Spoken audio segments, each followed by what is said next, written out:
બીબડી સિકોતર માના ઇતિહાસની વાત કરીશું. કહેવાય છે કે ઘણા વર્ષો પહેલા રજવાડાના સમયની આ વાત છે. ગુજરાતના હાલના રાધનપુરમાં પહેલાના સમયમાં મુસલમાન નવાબનું રાજ ચાલતું હતું.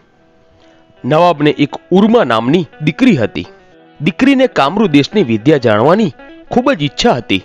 ઉર્મા થોડીક મોટી થાય છે એટલે એ કામરૂ દેશમાં જવાનું વિચારે છે. એવામાં એક દિવસની વાત છે. રોજાનો સમય ચાલતો હતો. એ વખત ઉર્મા ઉનાવા જવા નીકળી પડે છે અને ઉનાવા જઈને મીરા દાતારના દરગાહના દર્શન કરીને કામરૂ દેશમાં વિદ્યા ભણવા માટે જવાનું વિચારે છે. એટલે રાધનપુરથી નીકળી ચાલતા ચાલતા કંથારવી ગામ પહોંચી અને ત્યાં ગામ કુએ પાણી પીવા જાય છે. ત્યાં કુએ ગામના રાજપૂતની દીકરી પાણી ભરવા આવેલી હતી. દીકરીનું નામ રાજબાઈ હતું. રાજબાઈએ પૂછ્યું કે બહેન ક્યાંથી આવો છો અને ક્યાં જવું છે?